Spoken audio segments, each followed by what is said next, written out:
ਦੋਸਤੋ ਅੱਜ ਮੈਂ ਜਲੰਧਰ ਆਇਆ ਗ੍ਰੀਨ ਪਾਰਕ ਦੇ ਵਿੱਚ। ਇੱਕ ਚੀਜ਼ ਮੈਂ ਕਲੀਅਰ ਕਰਦਾ ਕਿ ਮੈਂ ਬਹੁਤ ਸਾਰੇ ਇਹੋ ਜਿਹੇ ਮੁੱਦੇ ਨੇ ਜਿਹੜੇ ਨਿੱਕੇ ਨਿੱਕੇ ਜਿਨ੍ਹਾਂ ਦੇ ਉੱਤੇ ਕਦੀ ਵੀ ਸਰਕਾਰ ਦੀ ਨੁਕਤਾਚੀਨੀ ਨਹੀਂ ਕਰਦਾ, ਚਾਹੇ ਉਹ ਪਿਛਲੀਆਂ ਸਰਕਾਰਾਂ ਸੀਗੀਆਂ ਚਾਹੇ ਉਹ ਹੋਣ ਵਾਲੀ ਹੈ। ਪਰ ਹਾਂ, ਜਿੱਥੇ ਗੰਭੀਰ ਤੇ ਸੰਜੀਦਾ ਮੁੱਦੇ ਜਿਹੜੇ ਹੋਣ ਜਿਹਦੇ ਉੱਤੇ ਸਰਕਾਰਾਂ ਆਪਣੀਆਂ ਅੱਖਾਂ ਬੰਦ ਕਰ ਲੈਣ, ਜਿਹਦੇ ਵਿੱਚ ਇਹਨਾਂ ਦੇ ਅਫਸਰ ਇਨਵੋਲਵ ਹੋਣ, ਜਿਹਦੇ ਵਿੱਚ ਇਹਨਾਂ ਦੇ ਆਪਣੇ ਸੱਤਾਧਾਰੀ ਪੋਲੀਟੀਸ਼ੀਅਨ ਇਨਵੋਲਵ ਹੋਣ, ਉਹਦੇ ਉੱਤੇ ਜਿਹੜੀ ਆਵਾਜ਼ ਚੁੱਕਣ ਦੀ ਜ਼ਰੂਰ ਕੋਸ਼ਿਸ਼ ਕਰਦਾ। ਔਰ ਕਈ ਵਾਰੀ ਜਿਹੜਾ ਉਹਦਾ ਖਮਿਆਜਾ ਵੀ ਭੁਗਤਣਾ ਪੈਂਦਾ, ਕਈ ਵਾਰੀ ਉਹਦੀਆਂ ਜਿਹੜੀਆਂ ਧਮਕੀਆਂ ਵੀ ਸਹਿਣੀਆਂ ਪੈਂਦੀਆਂ, ਪਰ ਬਿਨਾਂ ਕਿਸੇ ਪ੍ਰਵਾਹ ਤੋਂ ਮੈਂ ਆਪਣੇ ਮਨ ਨੂੰ ਮਾਰ ਨਹੀਂ ਸਕਦਾ ਜਿੱਥੇ ਕਿਤੇ ਕੁਝ ਗਲਤ ਹੁੰਦਾ। ਅੱਜ ਇਹ ਸਾਰ ਸਾਹਿਬ ਕੋਲ ਮੈਂ ਆਇਆ, ਇਹਨਾਂ ਦੇ ਦੋ ਬੱਚੇ 17 ਅਗਸਤ ਦੇ ਲਾਪਤਾ ਨੇ, ਜਿਨ੍ਹਾਂ ਦਰਿਆ ਦੇ ਵਿੱਚ ਛਾਲ ਮਾਰ ਦਿੱਤੀ ਸੀ। ਔਰ ਇਹ ਭਾਈ ਸਾਹਿਬ ਉਦੋਂ ਸਾਹਮਣੇ ਸੀਗੇ ਜਿਹਦੇ ਵਿੱਚ ਇੱਕ ਭਰਾ ਨੇ ਪੁਲਿਸ ਤੋਂ ਪੀੜਤ ਹੋ ਕੇ ਜਿਹੜੀ ਉਹ ਛਾਲ ਮਾਰੀ ਸੀ ਔਰ ਦੂਜੇ ਨੇ ਉਹਨੂੰ ਬਚਾਉਣ ਦੀ ਕੋਸ਼ਿਸ਼ ਦੇ ਵਿੱਚ ਦਰਿਆ ਦੇ ਵਿੱਚ ਛਾਲ ਮਾਰ ਦਿੱਤੀ ਸੀ। ਔਰ ਮੌਸਮ ਇਹੋ ਜਿਹਾ ਚੱਲ ਰਿਹਾ, ਪੰਜਾਬ ਦੇ ਹਾਲਾਤ ਇਹੋ ਜਿਹੇ ਚੱਲ ਰਹੇ ਆ ਜਿੱਥੇ ਦਰਿਆ ਘਰ ਵਹਾ ਕੇ ਲੈ ਜਾਂਦਾ ਹੈ, ਜਿੱਥੇ ਵੱਡੇ ਵੱਡੇ ਰੁੱਖ ਜਿਹੜੇ ਬੋਰਡ ਡਿੱਗ ਪੈਂਦੇ ਨੇ, ਉਹ ਬੱਚੇ ਤੈਰ ਕੇ ਕਿੱਥੋਂ ਵਾਪਸ ਆ ਸਕਦੇ ਸੀਗੇ। ਹਾਂ, ਮੈਂ ਇੱਕ ਗੱਲ ਬੋਲਣ ਤੋਂ ਪਹਿਲਾਂ ਜ਼ਰੂਰ ਕਹਿਣੀ ਚਾਹੁੰਦਾ ਕਿ ਮੈਂ ਝੂਠਾ ਸਾਬਤ ਹੋਣਾ ਚਾਹੀਦਾ ਵਾਂ। ਇਹ ਬੱਚੇ ਸੱਚੀ ਜੀਂਦੇ ਵਾਪਸ ਆਉਣੇ ਚਾਹੀਦੇ ਨੇ, ਜਿਹਦੀ ਆਸ ਕੋਈ ਨਹੀਂ, ਜਿਹਦਾ ਇਸ ਪਿਓ ਨੂੰ ਆਸ ਕੋਈ ਨਹੀਂ, ਇਹਦੇ ਪਰਿਵਾਰ ਨੂੰ ਆਸ ਕੋਈ ਨਹੀਂ, ਉਹਦੇ ਬੱਚਿਆਂ ਨੂੰ ਆਸ ਕੋਈ ਨਹੀਂ, ਉਹਨਾਂ ਦੀਆਂ ਘਰ ਵਾਲੀਆਂ ਨੂੰ ਆਸ ਕੋਈ ਨਹੀਂ। ਅਸੀਂ ਸਾਰੇ ਝੂਠੇ ਸਾਬਤ ਹੋਈਏ, ਪ੍ਰਮਾਤਮਾ ਇਹ ਕਰੇ ਕਿ ਉਹ ਜੀਂਦੇ ਵਾਪਸ ਆ ਜਾਣ। ਇਹਦੇ ਵਿੱਚ ਵਧੀਕੀ ਕਿਸ ਤਰ੍ਹਾਂ ਹੋਈ ਔਰ ਪੁਲਿਸ ਨੂੰ ਅਫਸਰਾਂ ਨੂੰ ਬਚਾਉਣ ਦੀਆਂ ਕੋਸ਼ਿਸ਼ਾਂ ਕਿਵੇਂ ਕੀਤੀਆਂ ਜਾ ਰਹੀਆਂ ਨੇ, ਔਰ ਆਮ ਪਬਲਿਕ ਨੂੰ ਦੋ ਜਿਹੜੀਆਂ ਜਾਨਾਂ ਗਈਆਂ ਜਾਂ ਜਿਹੜੇ ਪਤਾ ਨਹੀਂ ਲੱਗ ਰਹੇ ਉਹਨਾਂ ਨੂੰ ਇਗਨੋਰ ਕਿਵੇਂ ਕੀਤਾ ਜਾ ਰਿਹਾ। ਇਹਨਾਂ ਦੇ ਦੋ ਬੱਚੇ, ਮੈਂ ਸਾਰੇ ਪੰਜਾਬ ਵਾਸੀਆਂ ਨੂੰ ਕਹਿੰਦਾ ਕਿ ਜਰੂਰ ਇਹਦੇ ਉੱਤੇ ਗੌਰ ਫਰਮਾਇਓ, ਔਰ ਜਿੱਥੇ ਕਿਤੇ ਵੀ ਇਸ ਤਰ੍ਹਾਂ ਹੁੰਦਾ ਤੁਹਾਨੂੰ ਆਵਾਜ਼ ਉਹਦੇ ਲਈ ਬੁਲੰਦ ਕਰਨੀ ਚਾਹੀਦੀ ਹੈ ਕਿ ਦੋ ਇਹਨਾਂ ਦੇ ਬੇਟੇ, ਇੱਕ ਮਾਨਵਜੀਤ ਢਿੱਲੋਂ ਜਿਹਦੀ 40 ਸਾਲ ਉਮਰ ਸੀਗੀ ਔਰ 6.25 ਫੁੱਟ ਕੱਦ ਸੀਗੇ, ਦੂਸਰਾ ਬੇਟਾ ਇਹਨਾਂ ਦਾ ਜਸ਼ਨਵੀਰ। ਮਾਨਵਦੀਪ ਦੇ ਅੱਗੋਂ ਦੋ ਬੇਟੇ ਨੇ, ਇੱਕ 14 ਸਾਲ ਦਾ ਇੱਕ 10 ਸਾਲ ਦਾ, ਕਿ ਜਿਹੜੀ ਏਜ ਉਹਨਾਂ ਨੂੰ ਪੜ੍ਹਾਉਣ ਦੀ ਤੇ ਸੈੱਟ ਕਰਨ ਦੀ, ਉਸ ਏਜ ਦੇ ਵਿੱਚ ਜਿਹੜੇ ਉਹ ਬੱਚੇ ਲਾਪਤਾ ਹੋ ਗਏ। 90 ਸਾਲ ਦੇ ਉਹਨਾਂ ਦੇ 90+ ਜਿਹੜੇ ਦਾਦਾ ਜੀ ਨੇ, ਉਹਨਾਂ ਨੂੰ ਅਜੇ ਤੱਕ ਦੱਸਿਆ ਹੀ ਨਹੀਂ ਗਿਆ ਕਿ ਬੱਚੇ ਲਾਪਤਾ ਨੇ, ਬੱਚਿਆਂ ਨੇ ਦਰਿਆ 'ਚ ਛਾਲ ਮਾਰੀ ਹੈ, ਕਿਤੇ ਉਹ ਵੀ ਸਦਮਾ ਨਾ ਸਹਾਰਦੇ ਹੋਏ ਉਹਨਾਂ ਨੂੰ ਵੀ ਕੁਝ ਹੋ ਜਾਵੇ। ਔਰ ਉਹਨਾਂ ਦੇ ਨਾਲ ਉਸ ਟਾਈਮ ਕੌਣ ਸੀਗਾ? ਇਹਨਾਂ ਦਾ ਨਾਮ ਵੀ ਮਾਨਵਦੀਪ ਉੱਪਲ ਹੈ। ਕਿ ਜਦੋਂ ਇਹ ਸਾਰਾ ਹਾਦਸਾ ਵਾਪਰਿਆ, ਜਦੋਂ ਇਹ ਸਾਰਾ ਇਨਸੀਡੈਂਟ ਚੱਲਿਆ, ਇਹ ਲੜਾਈ ਕਿੱਥੋਂ ਸ਼ੁਰੂ ਹੁੰਦੀ ਹੈ ਜਿਹਦੇ ਉੱਤੇ ਸਾਰੇ ਪੰਜਾਬੀਆਂ ਨੂੰ ਗੌਰ ਫਰਮਾਉਣਾ ਚਾਹੀਦਾ ਔਰ ਸਾਰਿਆਂ ਦੇ ਧਿਆਨ 'ਚ ਆਉਣਾ ਚਾਹੀਦਾ ਕਿ ਇਹ ਲੜਕੀ ਹੈ ਪਰਮਿੰਦਰ ਕੌਰ, ਇਹਦੇ ਸਹੁਰੇ ਜਲੰਧਰ 'ਚ ਨੇ, ਆਪ ਇਹ ਬਿਲੋਂਗ ਕਰਦੀ ਹੈ ਲੁਧਿਆਣੇ ਤੋਂ। ਪਰਿਵਾਰ ਦੇ ਨਾਲ ਡਿਸਪਿਊਟ ਚੱਲ ਰਿਹਾ ਸੀਗਾ, ਉਹਦੇ ਉੱਤੇ ਮੈਂ ਕੋਈ ਪੁਸ਼ਟੀ ਨਹੀਂ ਕਰਦਾ ਕਿ ਮਤਲਬ ਇਹ ਗਲਤ ਹੈ ਜਾਂ ਉਹ ਗਲਤ ਨੇ। ਉਹ ਜਿਹੜੀ ਚੀਜ਼ ਦਾ ਮੈਨੂੰ ਪਤਾ ਹੀ ਨਹੀਂ, ਉਹਦੇ ਉੱਤੇ ਮੈਂ ਆਪਣਾ ਨਤੀਜਾ ਨਹੀਂ ਸੁਣਾ ਸਕਦਾ, ਉਹਦੇ ਉੱਤੇ ਮੈਂ ਆਪਣੀ ਕੋਈ ਰਾਏ ਨਹੀਂ ਦੇ ਸਕਦਾ। ਇਹਨਾਂ ਦੀ ਪੈਰਵਾਈ ਕਰਨ ਇਹ ਸਾਰੇ ਲੋਕ ਗਏ ਸੀਗੇ, ਮਾਨਵ ਢਿੱਲੋਂ, ਜਸ਼ਨ ਢਿੱਲੋਂ ਤੇ ਮਾਨਵ ਉੱਪਲ, ਤੇ ਨਾਲ ਇਹਨਾਂ ਦੇ ਵਕੀਲ ਸਾਹਿਬ ਨੇ ਜਿਹੜੇ ਉਹਨਾਂ ਦੇ ਦੋਸਤ ਸੀਗੇ। ਸਾਰੇ ਥਾਣੇ ਦੇ ਵਿੱਚ 14 ਤਰੀਕ ਨੂੰ ਥਾਣਾ 1 ਜਿਹੜਾ ਡਿਵੀਜ਼ਨ ਹੈ ਜਲੰਧਰ ਦੀ, ਉਹਦੇ ਵਿੱਚ ਉਹ ਜਾਂਦੇ ਨੇ। ਔਰ ਪਹਿਲਾਂ ਹੀ ਕਿਵੇਂ ਟਾਰਗੇਟ, ਮੈਂ ਅੱਗੇ ਦੱਸ ਦਿੰਦਾ ਕਿ ਪੁਲਿਸ ਦਾ ਤਰੀਕਾ ਕੀ ਹੁੰਦਾ।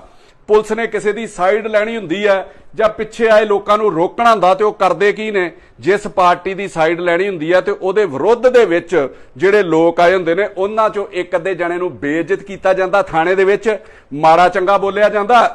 ਔਰ ਭਲੇ ਮਾਨਸ ਲੋਕ ਜਿਹੜੇ ਉਹ ਥਾਣੇ 'ਚ ਮੁੜ ਕੇ ਜਾਂਦੇ ਨਹੀਂ ਕਿ ਯਾਰ ਇਹ SHO ਤੇ ਉਸ ਪਾਸੇ ਹੀ ਆਪਣਾ ਫੈਸਲਾ ਧਾਰ ਕੇ ਬੈਠਾ। ਇਹ ਪੁਲਿਸ ਦੀ ਇੱਕ ਸਾਜ਼ਿਸ਼ ਹੁੰਦੀ ਹੈ, ਪੁਲਿਸ ਦੀ ਇੱਕ ਸਾਜ਼ਿਸ਼ ਦਾ ਹਿੱਸਾ ਹੁੰਦਾ ਕਿ ਕਿਵੇਂ ਕਿਸੇ ਨੂੰ ਥਾਣੇ ਦੇ ਵਿੱਚ ਉਹਦੇ ਨਾਲ ਘੱਟ ਗਿਣਤੀ 'ਚ ਲੋਕ ਆਉਣ, ਉਹਦੀ ਪੈਰਵਾਈ ਘੱਟ ਕਰਨ ਵਾਲੇ ਆਉਣ।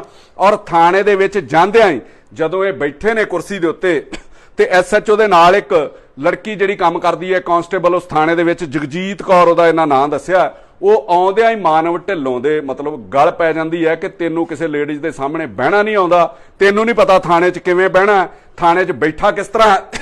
ਔਰ ਬਾਕੀ ਨਾਲ ਜਿਹੜੇ ਲੋਕ ਆਏ ਨੇ ਉਹ ਘਬਰਾ ਜਾਂਦੇ ਨੇ। ਫਿਰ ਉਹ ਮਾਨਵ ਦੀ SHO ਦੇ ਨਾਲ ਗੱਲ ਕਰਾਉਂਦੀ ਆਪਣੇ ਫੋਨ ਦੇ ਉੱਤੋਂ, ਔਰ ਮਾਨਵ ਉਹ SHO ਨੂੰ ਕਹਿੰਦਾ ਕਿ ਤੁਸੀਂ ਜਿਹੜੀ ਤਰੀਕ ਦੇ ਰਹੇ ਹੋ ਸਾਨੂੰ 2 ਦਿਨ ਤਰੀਕ ਵੱਧ ਦੇ ਦਿਓ, ਅਗਲਾ ਸਮਾਂ ਦੇ ਦਿਓ। ਪਰ SHO ਸਾਹਿਬ ਬਜਿੱਦ ਨੇ, ਉਹ ਪਾਰਟੀ ਦੇ ਹੱਕ 'ਚ ਉਹਨਾਂ ਫੈਸਲਾ ਸੁਣਾਉਣਾ, ਉਹ SHO ਉਹਨਾਂ ਨੂੰ ਤਰੀਕ ਨਹੀਂ ਦਿੰਦਾ। ਤਰੀਕ ਇਹਨਾਂ ਨੂੰ ਦਿੱਤੀ ਜਾਂਦੀ ਹੈ 16 ਤਰੀਕ ਜੀ। 16 ਤਰੀਕ ਨੂੰ ਇਹ ਦੋਵੇਂ ਪਰਿਵਾਰ ਥਾਣੇ ਦੇ ਵਿੱਚ ਪਹੁੰਚ ਜਾਂਦੇ ਨੇ। ਰਾਜੀਨਾਮਾ ਸਿਰੇ ਚੜ੍ਹਦਾ ਜਾਂ ਨਹੀਂ ਚੜ੍ਹਦਾ, ਬਹੁਤ ਸਾਰੇ ਪੰਜਾਬ ਦੇ ਵਿੱਚ ਇਹੋ ਜਿਹੇ ਡਿਸਪਿਊਟ ਚੱਲਦੇ ਨੇ ਜਿਹਦੇ ਵਿੱਚ ਲੋਕ ਪੈਰਵਾਈ ਕਰਨ ਲਈ ਜਾਂਦੇ ਨੇ। ਉਹ ਇਹਨਾਂ ਦਾ ਰਾਜੀਨਾਮਾ ਜਿਹੜਾ ਨਹੀਂ ਸੀ ਹੋ ਰਿਹਾ, ਔਰ ਇਹਨਾਂ ਪਰਿਵਾਰਾਂ ਨੇ SHO ਨੂੰ ਰਿਕੁਐਸਟ ਕੀਤੀ, ਉਹ ਜਿਹੜਾ ਨਵਦੀਪ ਸਿੰਘ ਹੈ, ਕਿ ਅਸੀਂ ਕੱਲਿਆਂ ਤੁਹਾਡੇ ਨਾਲ ਗੱਲ ਕਰਨੀ। ਉਹ ਦੋਵਾਂ ਪਾਰਟੀਆਂ ਨੂੰ ਥਾਣੇ 'ਚ ਬਿਠਾਇਆ ਜੀ, ਉਹਨੇ ਦੋਵਾਂ ਨੂੰ ਥਾਣੇ ਦੇ ਵਿੱਚ ਬਿਠਾ ਲਿਆ। ਮਾਨਵ ਵੀ ਬਾਹਰ ਚਲ ਗਿਆ, ਇਹਨਾਂ ਦਾ ਜੇਠ ਸੀਗਾ ਉਹ ਵੀ ਬਾਹਰ ਸੀਗਾ। ਉਹ ਬਾਹਰ ਕਿਸੇ ਗੱਲ ਦੇ ਉੱਤੇ ਬਹਿਸ ਕਰਦੇ ਨੇ ਔਰ ਜਿਹੜੀ ਜਿਹੜੇ ਮੁੰਡੇ ਵਾਲੀ ਪਾਰਟੀ ਸੀ ਪੁਲਿਸ ਉਹਦੇ ਨਾਲ ਰਲੀ ਸੀਗੀ।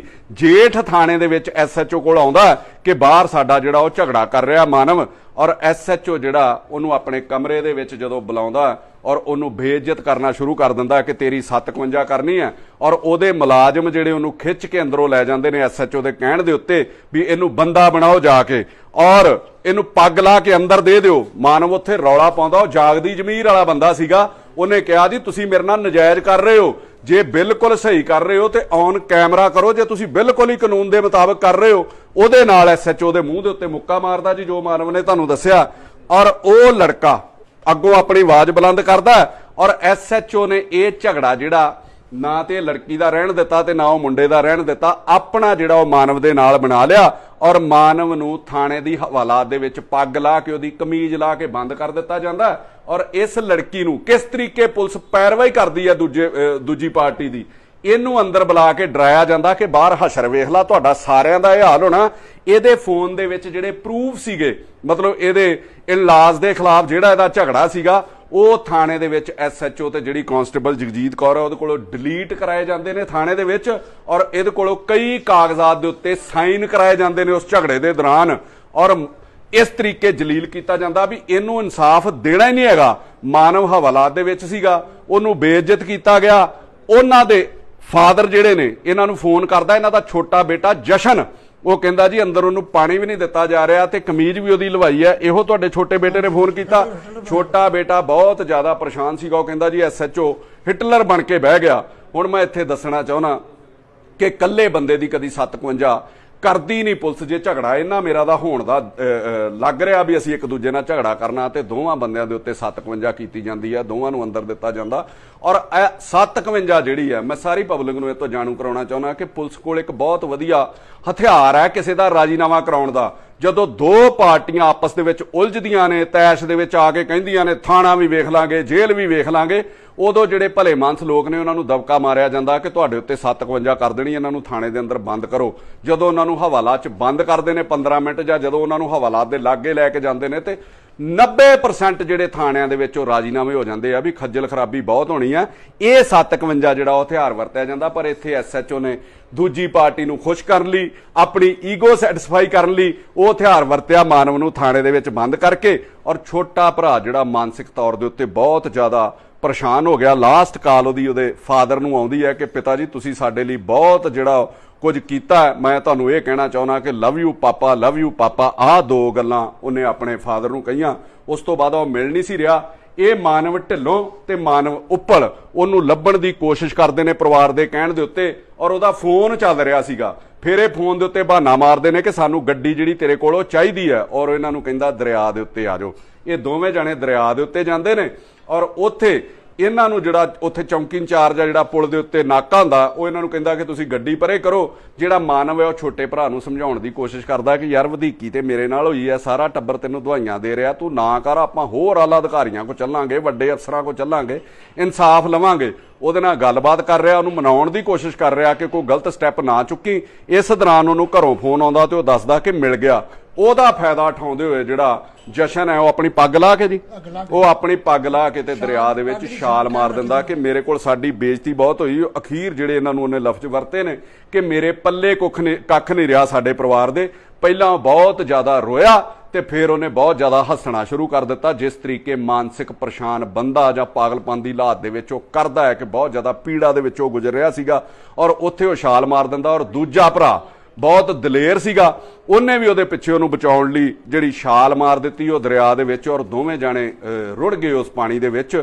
ਔਰ ਇਹਨਾਂ ਦੇ ਸਾਹਮਣੇ ਜਿਹੜਾ ਉਹ ਸਾਰਾ ਇਨਸੀਡੈਂਟ ਵਾਪਰਦਾ, ਐਕਸੀਡੈਂਟ ਜਿਹੜਾ ਹੁੰਦਾ, ਔਰ ਇਹਨਾਂ ਨੇ ਬਥੇਰੇ ਤਰਲੇ ਕੱਢੇ, ਉਹ ਵਾਪਸ ਨਹੀਂ ਆਇਆ। ਅਖੀਰ ਉਹ ਦੋਵੇਂ ਜਾਣੇ ਪਤਾ ਨਹੀਂ, ਅੱਜ ਤੱਕ ਵੀ ਨਹੀਂ ਪਤਾ। ਔਰ ਦੁੱਖ ਕਿਸ ਗੱਲ ਦਾ ਮੇਰੇ ਦੋਸਤੋ, ਜਿਹੜੀ ਗੱਲ ਮੈਂ ਤੁਹਾਡੇ ਨਾਲ ਕਰਨੀ ਚਾਹੁੰਦਾ ਕਿ ਦੋ ਬੱਚੇ ਜਿਸ ਪਰਿਵਾਰ ਦੇ ਗਏ ਹੋਣ ਇਸ ਜਵਾਨੀ ਦੇ ਵਿੱਚ, ਕੋਈ MLA ਇਹਨਾਂ ਦੀ ਸਾਰ ਲੈਣ ਨਹੀਂ ਆ ਰਿਹਾ, ਕਿਸੇ ਪੁਲਿਸ ਅਫਸਰ ਨੇ ਇਹਨਾਂ ਨੂੰ ਨਹੀਂ ਪੁੱਛਿਆ, ਕੋਈ ਇਹਨਾਂ ਦੇ ਬਿਆਨ ਲੈਣ ਨਹੀਂ ਆਇਆ। ਕੰਪਲੇਂਟਾਂ ਪਾ ਕੇ ਥੱਕ ਗਏ। ਅਖੀਰ ਇਹਨਾਂ ਗਵਰਨਰ ਨੂੰ ਕੰਪਲੇਂਟ ਲਿਖੀ ਹੈ ਕਿ ਸਾਡੀ ਸਾਰ ਲਈ ਜਾਵੇ। ਮੈਂ ਪੰਜਾਬ ਦੇ ਗਵਰਨਰ ਜਿਹੜੇ ਬਨਵਾਰੀ ਲਾਲ ਪ੍ਰੋਹਤ ਨੇ, ਮੈਂ ਉਹਨਾਂ ਦੀ ਸ਼ਾਨ ਦੇ ਖਿਲਾਫ ਕੁਝ ਨਹੀਂ ਕਹਿਣਾ ਚਾਹੁੰਦਾ। ਜੋ ਲੜਾਈ ਚੱਲਦੀ ਹੈ, ਮਤਲਬ ਕਦੀ ਉਹ ਸਰਕਾਰ ਦੇ ਪ੍ਰਤੀ ਦੁਖੀ ਨੇ, ਸਰਕਾਰ ਉਹਨਾਂ ਕੋਲੋਂ ਦੁਖੀ ਹੈ, ਬਹੁਤ ਸਾਰੀਆਂ ਥਾਵਾਂ ਤੇ ਚੱਲਦਾ ਹੈ। ਜਿੱਥੇ ਵੀ ਸੱਤਾਧਾਰੀਆਂ ਦੀ ਸਰਕਾਰ ਹੁੰਦੀ ਕੇਂਦਰ ਵਾਲੀ, ਉੱਥੇ ਕਦੀ ਗਵਰਨਰ ਚਿੱਠੀ ਨਹੀਂ ਕੱਢਦਾ। ਇਹ ਲੜਾਈਆਂ ਸਾਜ਼ਿਸ਼ਨ ਸਿਆਸੀ ਨੇ, ਇਹਦੇ ਉੱਤੇ ਮੈਂ ਕੋਈ ਕਿੰਤੂ ਪਰੰਤੂ ਨਹੀਂ ਕਰਨਾ ਚਾਹੁੰਦਾ। ਬਹੁਤ ਸਾਰੀਆਂ ਸਰਕਾਰਾਂ ਇਸ ਤਰ੍ਹਾਂ ਕਰਦੀਆਂ ਨੇ ਔਰ ਉਹ ਵੀ ਅਗਲੇ ਕੋਲੋਂ ਬਦਲੇ ਲੈਂਦੀਆਂ ਨੇ। ਮੈਂ ਗਵਰਨਰ ਸਾਹਿਬ ਨੂੰ ਇੱਕ ਗੱਲ ਕਹਿਣੀ ਚਾਹੁੰਦਾ ਕਿ ਆਪਣੀ ਈਗੋ ਸੈਟੀਸਫਾਈ ਕਰਨ ਲਈ ਤੁਸੀਂ ਬਹੁਤ ਚਿੱਠੀਆਂ ਕੱਢਦੇ ਹੋ ਕਿ ਸੀਐਮ ਮੇਰੇ ਗੋਡੇ ਟੇਕੇ, ਸੀਐਮ ਮੇਰੇ ਕੋਲ ਮਤਲਬ ਮੇਰੀ ਜੀ ਹਜ਼ੂਰੀ ਕਰੇ, ਪਰ ਜਿੱਥੇ ਆਮ ਪਬਲਿਕ ਨੂੰ ਫਾਇਦਾ ਹੋਣਾ, ਕਦੀ ਤੁਸੀਂ ਬਾਰਡਰ ਤੇ ਚਲੇ ਜਾਂਦੇ ਹੋ ਨਸ਼ਿਆਂ ਤੇ ਗੱਲ ਕਰਨ, ਜਿੱਥੇ ਆਮ ਪਬਲਿਕ ਪੀੜਤ ਹੈ, ਇਹਨਾਂ ਦੀ ਕਾਰਵਾਈ ਦੀ, ਇਹਨਾਂ ਦੀ ਕੰਪਲੇਂਟ ਦੇ ਉੱਤੇ ਤੁਸੀਂ ਕੀ ਨੋਟਿਸ ਲੈ ਰਹੇ ਹੋ? ਤੁਸੀਂ ਇਹਦੇ ਉੱਤੇ ਆਪਣੀ ਟੀਮ ਬਣਾ ਕੇ ਭੇਜੋ ਜਿਹੜੀ ਇਹਨਾਂ ਦੇ ਬਿਆਨ ਕਲਮਬੰਦ ਕਰੇ ਔਰ ਜਿਹੜੇ ਅਧਿਕਾਰੀ ਇਹਦੇ ਵਿੱਚ ਇਨਵੋਲਵ ਨੇ ਉਹਨਾਂ ਦੇ ਉੱਤੇ ਕਾਰਵਾਈ ਕੀਤੀ ਜਾਵੇ। ਜਿਹੜੇ ਇਹਦੇ ਵਿੱਚ ਸੱਤਾਧਾਰੀ ਇਨਵੋਲਵ ਨੇ ਉਹਨਾਂ ਦੇ ਉੱਤੇ ਕਾਰਵਾਈ ਕੀਤੀ ਜਾਵੇ। ਔਰ ਮੈਂ ਦੇਖੋ ਫਰਕ ਕਿੰਨਾ, ਮੈਂ ਤੇ ਅੱਗੇ ਕਹਿੰਦਾ ਕਿ ਦੋ ਪਰਿਵਾਰ ਦੇ ਜੀ, ਮੈਂ ਗੱਲ ਬਿਲਕੁਲ ਸੱਚੀ ਕਰਨਾ। ਜਦੋਂ ਮੇਰੇ ਤੇ ਵੀ ਇੱਕ ਵਾਰੀ ਜਨੂਨ ਸੀ ਨਾ ਕਿ ਇਲੈਕਸ਼ਨ ਲੜਨੀ ਹੈ, ਆਮ ਤੌਰ ਤੇ ਗੁਰਦੁਆਰਾਂ ਤੇ ਮੰਦਰਾਂ ਦੇ ਜਿਹੜੇ ਪ੍ਰਬੰਧਕ ਸੀ ਉਹਨੂੰ ਅਸੀਂ ਸਾਰੇ ਪੋਲੀਟੀਸ਼ੀਅਨ ਉਹਨਾਂ ਨੂੰ ਕਹੀਦਾ ਕਿ ਯਾਰ ਕੋਈ ਭੋਗ ਹੋਏਗਾ ਮੇਰੇ ਇਲਾਕੇ ਦਾ ਦੱਸਦੀ, ਅਸੀਂ ਵੀ ਆਉਣਾ, ਕੋਈ ਜਾਣੇ ਪਛਾਣੇ ਨਾ ਪਛਾਣੇ, ਹਮਦਰਦੀ ਕਰਨ ਲਈ, ਸੱਚੇ ਹੋਣ ਲਈ, ਮਤਲਬ ਵੋਟਾਂ ਸਾਡੇ ਨਾਲ ਜੁੜਨ, ਇਸ ਤਰੀਕੇ ਕੰਮ ਕੀਤਾ ਜਾਂਦਾ ਸੀ। ਔਰ ਇਸ ਇਲਾਕੇ ਦੇ ਵਿੱਚੋਂ 2 ਬੱਚੇ ਗਏ ਨੇ, ਕੋਈ ਐਮਐਲਏ ਇਹਨਾਂ ਨੂੰ ਪੁੱਛਣ ਨਹੀਂ ਆ ਰਿਹਾ। ਔਰ ਇਸ ਜ਼ਿਲ੍ਹੇ ਦੇ ਮੰਤਰੀ ਲੋਕਲ ਬਾਡੀ ਮਿਨਿਸਟਰ ਨੇ ਜਿਹੜੇ, ਔਰ ਉਹ ਖੁਦ ਪੁਲਿਸ ਦੇ ਆਲਾ ਅਧਿਕਾਰੀ ਰਹੇ ਨੇ, ਗਜ਼ਟਡ ਅਫਸਰ ਰਹੇ ਨੇ, ਉਹਨਾਂ ਨੂੰ ਵੀ ਇੱਥੇ ਆ ਕੇ ਯਾਰ ਪੁੱਛਣਾ ਚਾਹੀਦਾ ਤੇ ਕੋਈ ਕਾਰਵਾਈ ਕਰਨੀ ਚਾਹੀਦੀ। ਉਹ ਤੇ ਸਾਰੀ ਪੁਲਿਸ ਦੀ ਜਿਹੜੀ ਤਰਤੀਬ ਹੈ, ਜੋ ਕੁਝ ਵੀ ਹੈਗਾ ਵਾ, ਉਹਨੂੰ ਸਾਰਾ ਚੰਗੀ ਤਰ੍ਹਾਂ ਜਾਣਦੇ ਨੇ। ਔਰ ਉਹਨਾਂ ਨੂੰ ਇੱਥੇ ਆ ਕੇ ਇਹਦੇ ਉੱਤੇ ਜ਼ਰੂਰ ਹਮਦਰਦੀ ਤੇ ਇਹਨਾਂ ਪਰਿਵਾਰ ਦੇ ਨਾਲ ਖਲੋਣਾ ਚਾਹੀਦਾ ਸੀਗਾ, ਪਰ ਕੁਝ ਵੀ ਨਹੀਂ ਹੋ ਰਿਹਾ। ਜਿਹੜੀਆਂ ਗੱਲਾਂ ਮੈਂ ਕਲੀਅਰ ਕਰਨੀਆਂ ਚਾਹੁੰਦਾ ਕਿ ਪੰਜਾਬ 'ਚ ਹਾਲਾਤ ਕੀ ਬਣੇ ਹੋਏ ਨੇ। ਪਹਿਲਾਂ ਜਿਹੜੀਆਂ 2 ਸਰਕਾਰਾਂ ਰਹੀਆਂ ਉਹ ਆਪਣੇ ਹੀ ਐਸਐਚਓ ਲਾਉਂਦੀਆਂ ਸੀਗੀਆਂ, ਆਪਣੇ ਡੀਐਸਪੀ ਲਾਉਂਦੀਆਂ ਸੀਗੀਆਂ, ਇਹਨੂੰ ਫੜ ਲਓ, ਇਹਨੂੰ ਛੱਡ ਦਿਓ, ਆਹ ਕਰ ਦਿਓ। ਉਦੋਂ ਉਹਨਾਂ ਦੇ ਉੱਤੇ ਦਬਾਅ ਬਹੁਤ ਹੁੰਦਾ ਸੀਗਾ। ਜੇ ਕਿਸੇ ਪੁਲਿਸ ਅਫਸਰ ਨੂੰ ਫੋਨ ਕਰੀਦਾ ਸੀਗਾ ਤੇ ਉਹ ਅੱਗੋਂ ਕਹਿੰਦਾ ਸੀ ਬੜੇ ਮਜਬੂਰ ਹਾਂ ਜੀ, ਤੁਸੀਂ ਹਾਲਾਤ ਸਮਝ ਸਕਦੇ ਹੋ। ਹੁਣ ਸਰਕਾਰ ਨੇ ਪੁਲਿਸ ਨੂੰ ਪੂਰੀ ਖੁੱਲ੍ਹ ਦੇ ਦਿੱਤੀ, ਜਿੰਨੂੰ ਮਰਜ਼ੀ ਬੇਇੱਜ਼ਤ ਕਰੋ, ਜਿੰਨੂੰ ਮਰਜ਼ੀ ਫੜ ਕੇ ਅੰਦਰ ਦੇ ਦਿਓ, ਜਿਹਦੇ ਮਰਜ਼ੀ ਖਿਲਾਫ ਕਾਰਵਾਈ ਕਰ ਦਿਓ, ਤੁਹਾਨੂੰ ਕੋਈ ਪੁੱਛਣ ਵਾਲਾ ਨਹੀਂ। ਆਹ ਹਾਲਾਤ ਜਿਹੜੇ ਸੂਬੇ ਦੇ ਬਣ ਗਏ ਯਾਰ, ਤੁਸੀਂ ਇਹਦੇ ਵਿੱਚ ਦੇਖੋ ਕਿ ਪੁਲਿਸ ਕਿਵੇਂ ਮਨਮਰਜ਼ੀਆਂ ਕਰ ਰਹੀ ਹੈ। ਬੱਚੇ ਇਹਨਾਂ ਦੇ ਲਾਪਤਾ ਹੋ ਗਏ ਔਰ ਉਸ ਤੋਂ ਬਾਅਦ ਉਹ ਐਸਐਚਓ ਜਿਹੜਾ ਨਵਦੀਪ ਸਿੰਘ, ਮੈਂ ਤਾਂ ਉਹਦੇ ਨਾਲ ਵੈਸੇ ਹੀ ਬੜੀ ਨਫ਼ਰਤ ਕਰਦਾ। ਜਦੋਂ ਕੋਵਿਡ ਸੀ ਨਾ, ਸਾਰੀ ਦੁਨੀਆ ਲੋਕਾਂ ਨੂੰ ਆਪਣੇ ਘਰਾਂ ਚੋਂ ਸਮਾਨ ਕੱਢ ਕੇ ਦੇ ਰਹੀ ਸੀ, ਲੋਕਾਂ ਨੂੰ ਆਪਣੇ ਬੱਚਿਆਂ ਦੇ ਮੂੰਹ ਦੇ ਵਿੱਚੋਂ ਬੁਗਣੀਆਂ ਤੱਕ ਤੋੜ ਕੇ, ਉਹਨਾਂ ਦੀਆਂ ਜਿਹੜੀਆਂ ਗੋਲਕਾਂ ਸੀਗੀਆਂ ਉਹਦੇ ਚੋਂ ਤੋੜ ਕੇ ਸੇਵਾ ਕਰ ਰਹੀ ਸੀ। ਔਰ ਐਸਐਚਓ ਦੀ ਇੱਕ ਵੀਡੀਓ ਵਾਇਰਲ ਹੋਈ ਸੀ, ਉਹ ਕਿਸੇ ਦੀ ਰੇਹੜੀ ਨੂੰ ਠੁੱਡੇ ਮਾਰ ਰਿਹਾ। ਤੇ ਮੈਂ ਤੇ ਉਦੋਂ ਵੀ ਉਹਨੂੰ ਚੈਲੰਜ ਕੀਤਾ ਸੀਗਾ ਵੀ ਇੰਨਾ ਤੇਰੇ 'ਚ ਦਮ ਹੈ ਨਾ, ਤਾਂ ਇੰਨਾ ਤੈਨੂੰ ਵਰਦੀ ਦਾ ਤੈਨੂੰ ਹੰਕਾਰ ਆ ਜਾਂ ਤੈਨੂੰ ਆਪਣੇ ਸਰੀਰ ਦਾ, ਤੇ ਕਿਸੇ ਮਾਲ ਦੇ ਬੂਹੇ ਨੂੰ ਠੁੱਡੇ ਮਾਰ ਤੇ ਕਿਸੇ ਵੱਡੇ ਸ਼ੋਰੂਮ ਦੇ ਬੂਹੇ ਨੂੰ ਠੁੱਡੇ ਮਾਰ ਕੇ ਦੱਸ, ਤੈਨੂੰ 1 ਮਿੰਟ 'ਚ ਬੰਦਾ ਬਣਾ ਦੇਣਗੇ ਵੱਡੇ ਲੋਕ। ਤੂੰ ਕਿਸੇ ਐਮਐਲਏ ਨੂੰ ਠੁੱਡੇ ਮਾਰ, ਉਹਦੀ ਗੱਡੀ ਨੂੰ ਠੁੱਡੇ ਮਾਰ, ਰੇਹੜੀ ਨੂੰ ਤੇ ਜਿਹੜਾ ਮਰਜ਼ੀ ਠੋਕ ਦਿੰਦਾ। ਉਹੀ ਐਸਐਚਓ ਹੁਣ ਥਾਣੇ 'ਚ ਲੱਗਾ ਸੀਗਾ। ਔਰ ਕਿਵੇਂ ਊਲ ਜਲੂਲ ਤੇ ਇਸ ਪਰਿਵਾਰ ਨੂੰ ਬੇਇੱਜ਼ਤ ਕੀਤਾ ਜਾ ਰਿਹਾ ਕਿ ਬੱਚੇ ਇਹਨਾਂ ਦੇ ਲੱਭ ਨਹੀਂ ਰਹੇ, ਉਹ ਕੀ ਪਤਾ ਜੀਂਦੇ ਹੀ ਹੋਣਗੇ, ਡਰਾਮਾ ਹੀ ਨਹੀਂ ਕਰਦੇ ਹੋਣਗੇ, ਉਹਨਾਂ ਦੇ ਉੱਤੇ ਕਰਜ਼ਾ ਹੋਊਗਾ। ਮੈਂ ਇਹਨਾਂ ਨੂੰ ਪੁੱਛਿਆ ਆ ਕੇ, ਇੱਕ ਇਹਨਾਂ ਦਾ ਸਕੂਲ ਚੱਲਦਾ, ਇੱਕ ਇਹਨਾਂ ਦਾ ਹਸਪਤਾਲ ਹੈ, ਛੋਟਾ ਇਹ ਮਾਲ ਬਣਾ ਰਹੇ ਨੇ, ਬਾਗ ਇਹਨਾਂ ਦਾ ਚੱਲਦਾ, ਕਿਹੜੀ ਚੀਜ਼ ਦਾ ਕਰਜ਼ਾ ਯਾਰ? ਬੈਂਕ ਦਾ ਕਰਜ਼ਾ ਹੋਊਗਾ, ਮੈਂ ਕਹਿ ਨਹੀਂ ਸਕਦਾ। ਪ੍ਰਾਈਵੇਟ ਤੂੰ ਕੋਈ ਬੰਦਾ ਤੇ ਸਾਬਤ ਕਰ ਜਿਹਨੂੰ ਇਹਨਾਂ ਬਲੈਂਕ ਚੈੱਕ ਦੇ ਕੇ ਜਿਹੜੇ 5-10% ਵਿਆਜ ਲੈਂਦੇ ਨੇ, ਕੋਈ ਬੰਦਾ ਲਿਆਓ ਜਿਹਨੂੰ ਇਹਨਾਂ ਚੈੱਕ ਦਿੱਤੇ ਹੋਣਗੇ।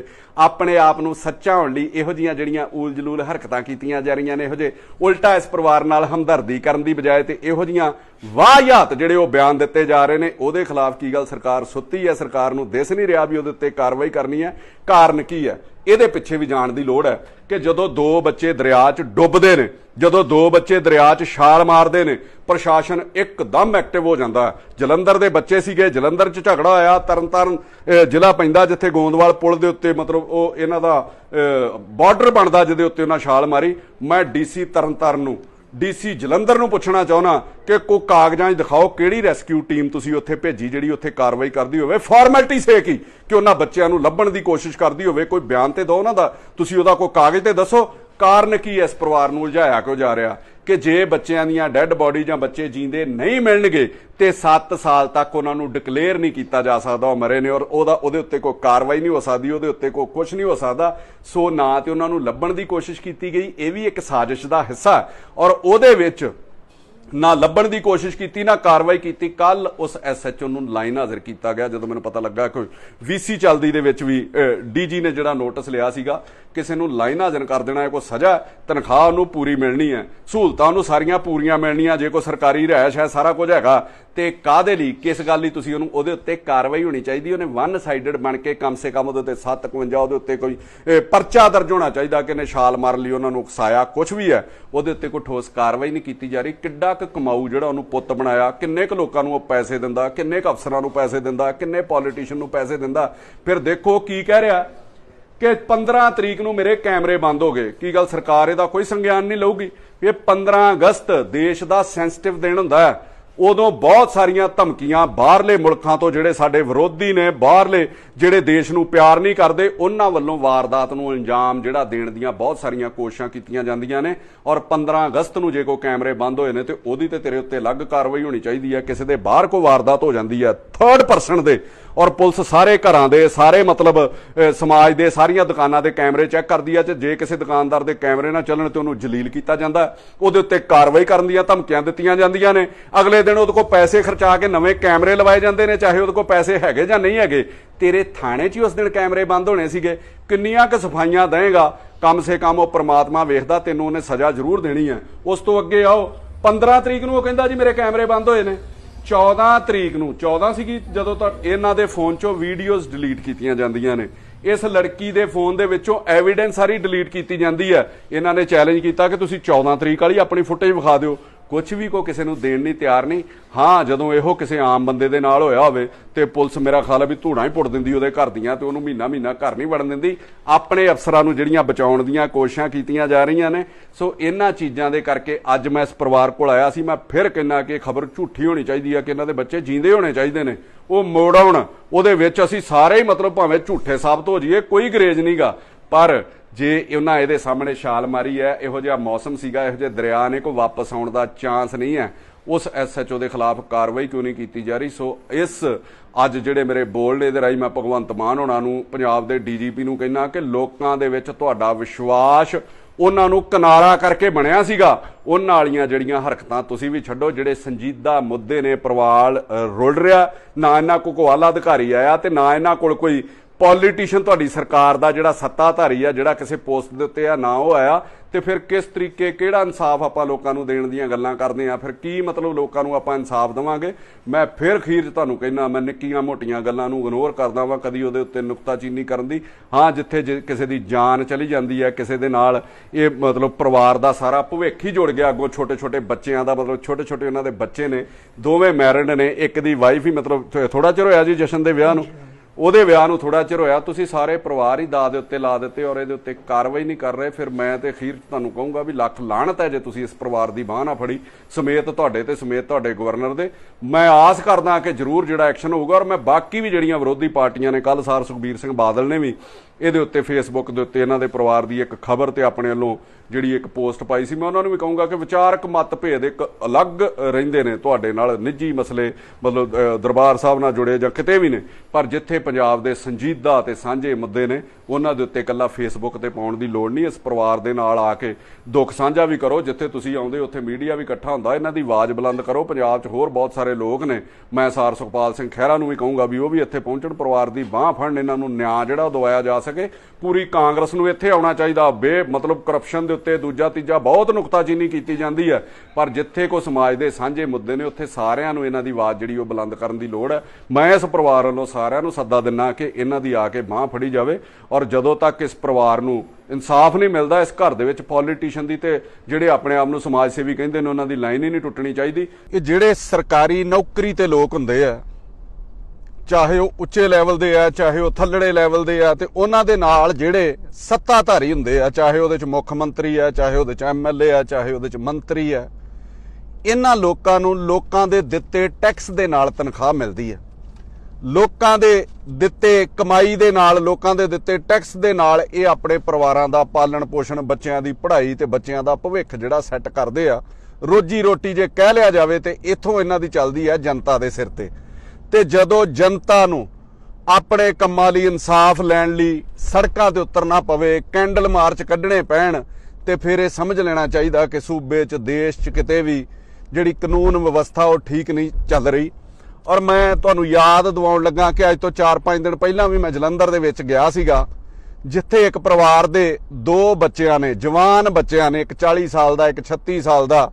ਉਹਨਾਂ ਨੇ ਇੱਕ SHO ਨਵਦੀਪ ਜਿਹੜਾ ਜਲੰਧਰ 'ਚ ਲੱਗਾ ਸੀ, ਜਿਹੜਾ ਅੱਗੇ ਵੀ ਕਈ ਵਾਰੀ ਸਸਪੈਂਡ ਹੋਇਆ, ਔਰ ਕਈ ਉਹਦੀਆਂ ਜਿਹੜੀਆਂ ਕ੍ਰਿਤੀਆਂ ਸਾਹਮਣੇ ਆਈਆਂ ਸੀਗੀਆਂ, ਕਦੀ ਕੋਵਿਡ ਦੇ ਵਿੱਚ ਲੋਕਾਂ ਦੀਆਂ ਰੇਹੜੀਆਂ ਨੂੰ ਲੱਤਾਂ ਮਾਰ ਰਿਹਾ, ਉਹਦੇ ਦੁੱਖੋਂ ਉਹਨਾਂ ਨੇ ਦਰਿਆ 'ਚ ਛਾਲ ਮਾਰ ਦਿੱਤੀ ਸੀ। ਇੱਕ ਭਰਾ ਨੇ ਦੁਖੀ ਹੋ ਕੇ ਮਾਰੀ, ਦੂਜੇ ਨੇ ਉਹਨੂੰ ਬਚਾਉਣ ਲਈ ਛਾਲ ਮਾਰੀ ਔਰ ਦੋਵਾਂ ਦਾ ਹੀ ਅੱਜ 17 ਅਗਸਤ ਤੋਂ ਕੁਝ ਵੀ ਪਤਾ ਨਹੀਂ ਸੀ ਲੱਗ ਰਿਹਾ।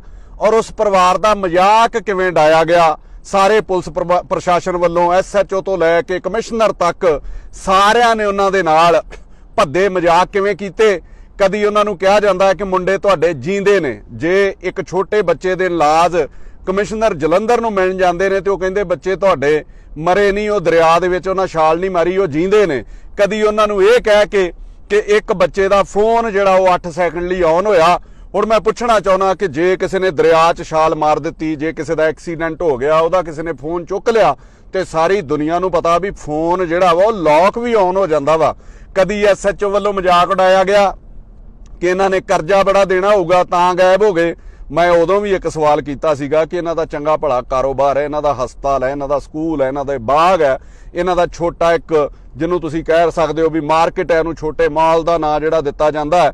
ਜੋ ਮੇਰੇ ਪੁੱਛਣ ਦੇ ਵਿੱਚ ਆਇਆ ਉਹ ਪਤਾ ਲੱਗਾ ਵੀ ਰੋਟੀ ਪਾਣੀ ਤੇ ਚੰਗਾ ਖਾਂਦੇ ਸੀ। ਜੇ ਉਹਨਾਂ ਕਿਸੇ ਤੋਂ ਕਰਜ਼ਾ ਲਿਆ ਤੇ ਕਿਹੜਾ ਬੰਦਾ ਹੈ, ਕਿੰਨੇ ਕਿਹਾ ਕਿ ਮੇਰੇ ਕੋਲੋਂ ਕਰਜ਼ਾ ਲਿਆ। ਪ੍ਰਾਈਵੇਟ ਜਿਹੜਾ ਕਰਜ਼ਾ ਦਿੰਦੇ ਨੇ ਉਹ 5-5 10-10% ਤੇ ਦਿੰਦੇ ਨੇ, ਤੁਹਾਡੇ ਬਲੈਂਕ ਚੈੱਕ ਜਿਹੜੇ ਉਹ ਲੈ ਕੇ ਦਿੰਦੇ ਨੇ, ਕੋਈ ਵੀ ਸਾਹਮਣੇ ਨਹੀਂ ਆਇਆ। ਫਿਰ ਉਹਨਾਂ ਦੀ ਜਿਹੜਾ ਚਰਿੱਤਰ ਉਹਨਾਂ ਦਾ ਉਛਾਲਣ ਦੀ ਕੋਸ਼ਿਸ਼ ਕੀਤੀ ਗਈ, ਕਰੈਕਟਰ ਕਿ ਇਹ ਕ੍ਰਿਮੀਨਲ ਹੋਣਗੇ। ਮੈਂ ਪਰਿਵਾਰ ਕੋਲੋਂ ਬੜੀ ਡੂੰਘਾਈ ਨਾਲ ਪੁੱਛਿਆ ਕਿ ਬਹੁਤ ਸਮਾਂ ਪਹਿਲਾਂ ਮੇਰੇ ਤੇ ਵੀ 7-8 ਪਰਚੇ ਰਹੇ ਨੇ, ਉਹ ਪੋਲੀਟੀਕਲੀ ਨੇ, ਲੜਾਈ ਝਗੜੇ ਹੁੰਦੇ ਰਹੇ ਜ਼ਿੰਦਗੀ ਦੇ ਵਿੱਚ। ਉਹਨਾਂ ਦੇ ਉੱਤੇ ਵੀ ਕੋਈ 2011 ਦੇ ਵਿੱਚ ਕੋਈ ਪਰਚਾ ਦਰਜ ਹੋਇਆ ਸੀਗਾ, ਹਾਈ ਕੋਰਟ ਵੱਲੋਂ ਕੁਐਸ਼ ਹੋ ਗਏ। ਕੋਈ ਦੇਸ਼ ਦਾ ਪ੍ਰੋਸੈਸ ਹੈ ਯਾਰ, ਉਹਦੇ ਵਿੱਚ ਪ੍ਰਧਾਨ ਮੰਤਰੀ ਵੀ ਬਰੀ ਹੋਇਆ, ਉਹਦੇ ਵਿੱਚ ਦੇਸ਼ ਦਾ ਗ੍ਰਹਿ ਮੰਤਰੀ ਵੀ ਬਰੀ ਹੋਇਆ, ਆ ਬਹੁਤ ਵੱਡੇ ਪੋਲੀਟੀਸ਼ੀਅਨ ਵੀ ਉਹਦੇ ਵਿੱਚੋਂ ਬਰੀ ਹੁੰਦੇ ਨੇ, ਕੋਰਟਾਂ ਦਾ ਸਹਾਰਾ ਲੈਂਦੇ ਨੇ। ਹੋਰ ਇਹਨਾਂ ਕੋਈ UNO ਤੋਂ ਸਰਟੀਫਿਕੇਟ ਲੈ ਕੇ ਆਉਣਾ ਸੀਗਾ। ਕਿੱਥੇ ਮਾੜੇ ਕਰੈਕਟਰ ਦੇ ਸੀਗੇ, ਕਿਤੇ ਵੀ ਨਹੀਂ ਦੱਸਿਆ ਗਿਆ। ਬਾਰ-ਬਾਰ ਪਰਿਵਾਰ ਨੂੰ ਡਰਾਉਣ ਦੀ ਤੇ ਜਿਹੜਾ ਉਹਨਾਂ ਦਾ ਮਨੋਬਲ ਸੁੱਟਣ ਦੀ ਕੋਸ਼ਿਸ਼ ਕੀਤੀ ਗਈ। ਔਰ ਦੁੱਖ ਇਸ ਗੱਲ ਦਾ ਲੱਗਦਾ ਹੈ ਕਿ ਬਹੁਤ ਸਾਰੇ ਲੋਕਾਂ ਨੇ ਆਵਾਜ਼ ਚੁੱਕੀ। ਮੈਂ ਉਦੋਂ ਅਪੀਲ ਵੀ ਕੀਤੀ ਸਾਰਿਆਂ ਨੂੰ, ਮੈਂ ਹਰ ਬੰਦੇ ਨੂੰ ਕਹਿਣਾ ਚਾਹੁੰਦਾ, ਦੇਖੋ ਮੈਂ ਅਕਾਲੀ ਦਲ ਨੂੰ ਵੀ ਅਪੀਲ ਕੀਤੀ ਕਿ ਤੁਹਾਡਾ ਆਪਣਾ ਕਾਡਰ ਹੈ, ਕਾਂਗਰਸ ਨੂੰ ਵੀ ਅਪੀਲ ਕੀਤੀ। ਮੈਂ ਇਕੱਲਾ ਬੰਦਾ ਉੱਥੇ ਬੋਲਿਆ, ਮੇਰੇ ਤੋਂ ਬਾਅਦ ਪ੍ਰਤਾਪ ਬਾਜਵਾ ਆਉਂਦੇ ਨੇ, ਬਿਕਰਮ ਮਜੀਠੀਆ ਆਉਂਦੇ ਨੇ, ਰਾਜਾ ਵੜਿੰਗ ਆਉਂਦੇ ਨੇ ਉੱਥੇ, ਔਰ ਹੋਰ ਜਿਹੜੇ ਬਹੁਤ ਸਾਰੇ ਨੇਤਾ ਉਹਨਾਂ ਦੇ ਘਰ ਪਹੁੰਚਦੇ ਨੇ। ਮੈਂ ਇੱਕ ਗੱਲ ਦੀ ਸਾਰਿਆਂ ਨੂੰ ਇਹ ਗੱਲ ਕਹਿਣਾ ਚਾਹੁੰਦਾ ਕਿ ਵੈਰ, ਦੁਸ਼ਮਣੀਆਂ, ਮਤਭੇਦ ਇੱਕ ਅਲੱਗ ਚੀਜ਼ਾਂ ਹੋ ਸਕਦੀਆਂ, ਵਿਚਾਰਕ ਮਤਭੇਦ, ਪਰ ਜਦੋਂ ਕਿਸੇ ਦਾ ਸਾਂਝਾ ਮੁੱਦਾ, ਜਦੋਂ ਸਮਾਜ ਦੇ ਵਿੱਚ ਐਡੇ ਘਿਨਾਉਣੇ ਕੰਮ ਹੁੰਦੇ ਆ, ਮੈਂ ਕਿਸੇ ਤੋਂ ਵੀ ਗਰੇਜ ਨਹੀਂ ਕਰਦਾ। ਮੈਂ ਸਾਰਿਆਂ ਨੂੰ ਕਿਹਾ ਸੀ ਉੱਥੇ ਪਹੁੰਚੋ। ਅੱਜ ਉੱਥੇ ਕੈਂਡਲ ਮਾਰਚ ਕੀਤਾ ਗਿਆ ਪਰਿਵਾਰ ਵੱਲੋਂ, ਔਰ ਅਕਾਲੀ ਦਲ ਵੀ ਉੱਥੇ, ਉਹਨਾਂ ਦਾ ਕਾਡਰ ਜਿਹੜਾ ਸਾਰਾ ਆਇਆ ਸੀਗਾ, ਯੂਥ ਅਕਾਲੀ ਦਲ, ਕਿਉਂਕਿ ਲੋਕਾਂ ਲਈ ਮੈਨੂੰ ਕਿਸੇ ਅੱਗੇ ਝੋਲੀ ਵੀ ਅੱਡਣੀ ਪਵੇ, ਭੀਖ ਵੀ ਮੰਗਣੀ ਪਵੇ, ਤੇ ਮੈਂ ਕਦੀ ਉਹਦੇ ਤੋਂ ਗਰੇਜ ਨਹੀਂ ਕੀਤਾ। ਲੋਕਾਂ ਲਈ, ਆਪਣੇ ਲਈ ਨਹੀਂ, ਕਿ ਗੈਰਤ ਇਤਨੀ कि अपने लिए कभी किसी दर पर झुका नहीं, बेगैरत इतना हूं कि लोगों के लिए कोई दर छोड़ा नहीं। और सो सारिਆਂ ने आवाज बुलंद की, पर कोई भी सरकार दे कन्नां दे उत्ते ਜਾਂ ਜਿਹੜੇ ਜਲੰਧਰ ਦੇ ਕਮਿਸ਼ਨਰ ਆ ਉਹਨਾਂ ਦੇ ਕੰਨਾਂ ਦੇ ਉੱਤੇ ਕੋਈ ਜੂੰ ਨਹੀਂ ਸਰਕੀ, ਕਿਸੇ ਨੇ ਵੀ ਕੋਈ ਉਪਰਾਲਾ ਕਰਨ ਦੀ ਕੋਸ਼ਿਸ਼ ਨਹੀਂ ਕੀਤੀ। ਮੈਂ ਤੇ ਇਹ ਵੀ ਗੱਲ ਕਹੀ ਸੀ ਕਿ ਜੇ ਉਹ ਭਰਾ ਜੀਂਦੇ ਨੇ ਤੇ ਫਿਰ ਪਰਿਵਾਰ ਦੇ ਉੱਤੇ ਕਾਰਵਾਈ ਕਰ ਦਿਓ। ਅਸੀਂ ਤੇ ਤੁਹਾਡੇ ਕੋਲੋਂ ਮਾਫੀ ਵੀ ਮੰਗਾਂਗੇ ਜੇ ਸਾਡਾ ਕੋਈ ਕਸੂਰ ਨਿਕਲਿਆ, ਤੇ ਕਾਰਵਾਈ ਵੀ ਕਰ ਦਿਓ। ਅਸੀਂ ਝੂਠੇ ਸਾਬਤ ਹੋਣੇ ਚਾਹੀਦੇ, ਉਹ ਭਰਾ ਜੀਂਦੇ ਹੋਣੇ ਚਾਹੀਦੇ ਨੇ। ਰੋਜ਼ ਉਹਨਾਂ ਦਾ ਮਜ਼ਾਕ ਉਡਾਇਆ ਜਾਂਦਾ ਸੀ, ਔਰ ਅੱਜ ਪਤਾ ਲੱਗਾ ਕਿ ਗੋਂਦਵਾਲ ਇੱਥੇ ਤਲਵੰਡੀ ਜਿੱਥੋਂ ਦਰਿਆ ਵਗਦਾ ਉਹਦੇ ਵਿੱਚ ਅੱਜ ਇੱਕ ਡੈੱਡ ਬੋਡੀ ਮਿਲੀ ਹੈ, ਜਿਹਦੇ ਵਿੱਚ ਉਹ ਬੱਚਾ ਜਿਹੜਾ ਕੜਾ ਪਾਉਂਦਾ ਸੀਗਾ ਉਹ ਕੜਾ ਹੈ, ਉਹਦੇ ਬੂਟਾਂ ਤੋਂ ਅਜੇ ਵੀਡੀਓ ਦੇ ਵਿੱਚ ਸ਼ਨਾਖਤ ਹੋ ਰਹੀ ਹੈ ਕਿ ਪਰਿਵਾਰ ਉੱਥੇ ਸ਼ਨਾਖਤ ਕਰਨ ਲਈ ਜਾ ਰਿਹਾ।